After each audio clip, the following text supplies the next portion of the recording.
Esse vídeo ele tem o intuito de explicar uma das principais organelas da célula eucarionte, que é a mitocôndria. Mas como surgiu essa organela? Bom, a mitocôndria ela surgiu há mais de 2 bilhões de anos a partir de uma bactéria aeróbica. Uma das teorias mais aceitas para explicar o surgimento da mitocôndria é a endossimbiótica. O que foi essa teoria? Bom, foi quando um organismo maior englobou um organismo menor. Esse organismo maior era anaeróbico e o organismo menor era aeróbico.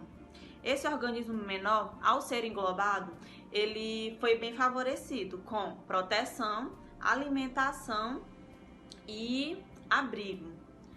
Mas ele perdeu a capacidade de ter vida livre e tornou-se parte da célula hospedeira. Mas há outras evidências que comprovam também essa teoria. Um exemplo é a presença de duas membranas, sendo que a mais interna tem semelhanças quimicamente e fisiológicas, semelhante com a de uma bactéria, de uma membrana de uma bactéria aeróbica.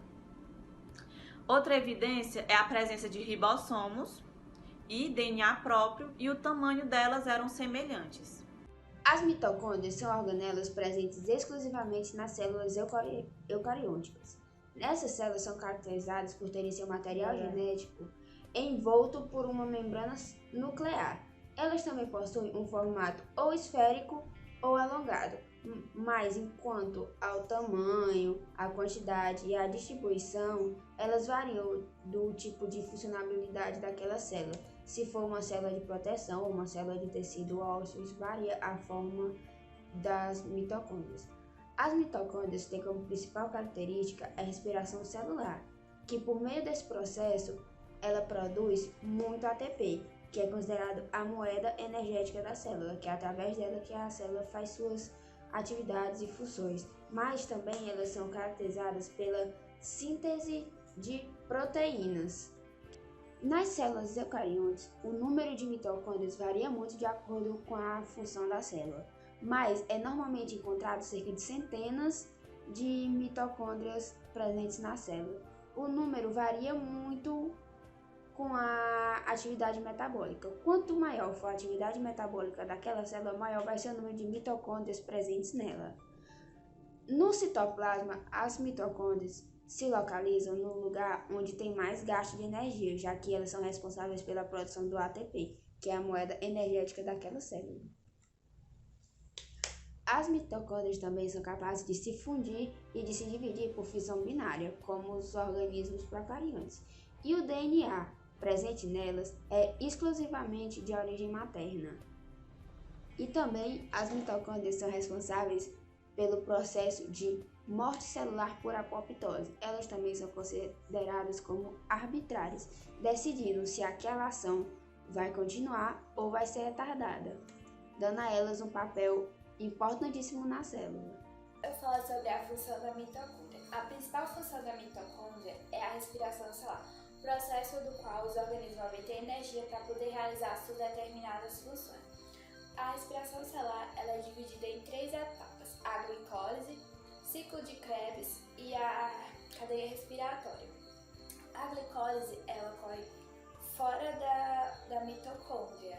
É o processo do qual a glicose vai ser quebrada e vai dar origem a 2 moléculas de ácido pirúvico ou então piruvato, que o ácido pirúvico é o composto C3H4O3. Ele vai ser transportado para dentro da mitocôndria.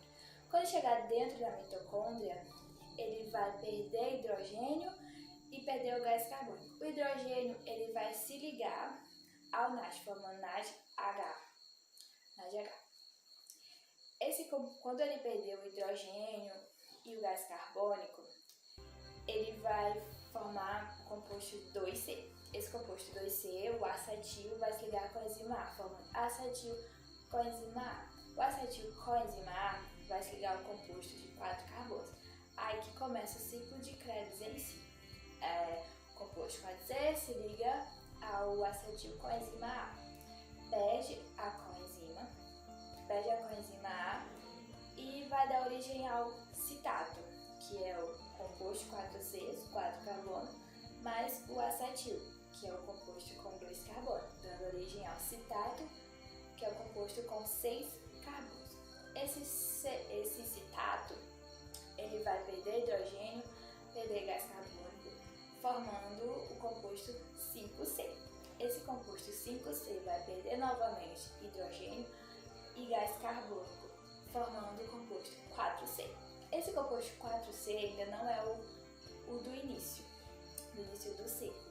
Ele vai liberar ATP, FADH2 e o NAD. Quando liberar isso aí vai voltar a ser o composto do início, que vai se ligar ao acetil com a enzima A, para poder ocorrer novamente o ciclo de Krebs. O ciclo de Krebs, ele vai ocorrer 2 vezes pelo fato do processo de glicólise ter formado 2 moléculas de ácido piúvico.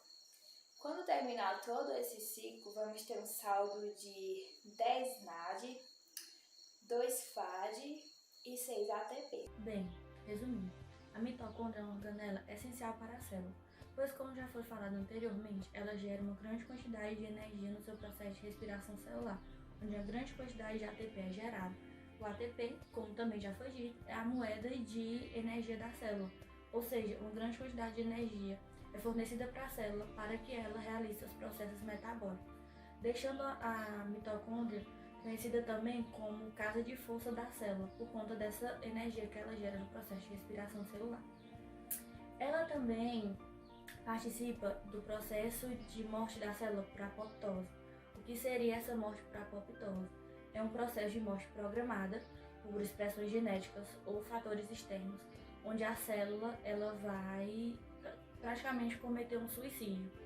A mitocôndria participa desse processo da seguinte forma: como ela é uma substância arbitrária, ela permite ou não que alguns processos ocorram na célula. No caso da apoptose, ela vai produzir uma proteína ativadora que vai desencadear uma série de processos e vai resultar na morte dessa célula. Então é isso, esse é o grupo 5, falando sobre a mitocôndria.